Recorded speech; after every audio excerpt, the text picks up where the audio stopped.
এই হচ্ছে রসের পায়েসের অরিজিনাল কালার। বন্ধুরা, সারা বছর তো দুধের পায়েস খাওয়া হয়, তো আজকে বসে পড়েছি এই যে রসের পায়েস বানাতে।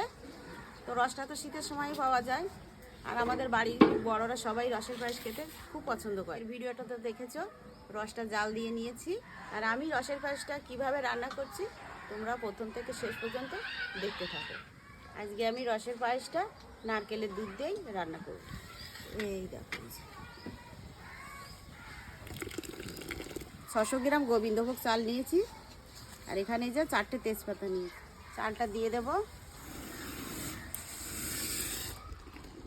বন্ধুরা, এই যে চালটা ফুটে উঠেছে, এবার আমি দিয়ে দেব এই যে তেজপাতা আর এই যে কিশমিশ।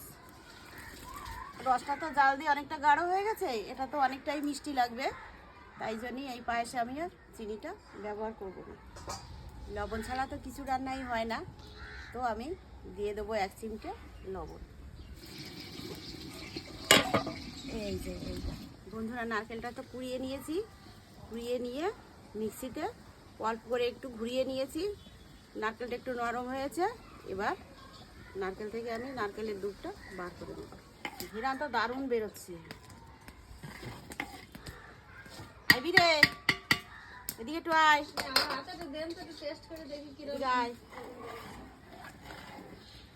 পায়েসটা হয়ে এসেছে, এবার দেবো এই নারকেলের দুধ, আর একটু একটু করে নারকেল রেখেছি, দিয়ে একটু নাড়িয়ে দেবো। এই হচ্ছে রসের পায়েসের অরিজিনাল কালার। তো অনেকে দুধ দিয়ে বানায়, আমি তো নারকেলের দুধ দিয়ে বানিয়েছি। তো নারকেলের দুধ দিলে রসের পায়েসের টেস্টটা দ্বিগুণ বেড়ে যায়। তা পায়েসটা শেষের পাতে, এবার পায়েসটা আর একটুখানি জাল দিয়ে নামি। বন্ধুরা, এই যে রসের পায়েস, এটা হচ্ছে গ্রাম বাংলার একটা ঐতিহ্য, কিন্তু আমরা এখনও ধরে রেখেছি। আমরা প্রত্যেক বছর শীতের সময় এই রসের পায়েসটা আমাদের বাড়িতে বানানো হয়। এবার আমাদের বড়রা খেতে সবাই খুব পছন্দ করে। দুধের পায়েস তো অনেক খেয়েছো, এইভাবে একবার রসের পায়েস নারকেলের দুধ দিয়ে বানিয়ে খেয়ে দেখবে, দারুণ লাগে। তো আমি এবার পায়েসটা গামলায় নামিয়ে নেব। এই পায়েসটা এখন রান্না করে কিছুটা তো খাওয়া হবে, আর কিছুটা থাকবে, ওটা কালকে সকালে খাওয়া হবে।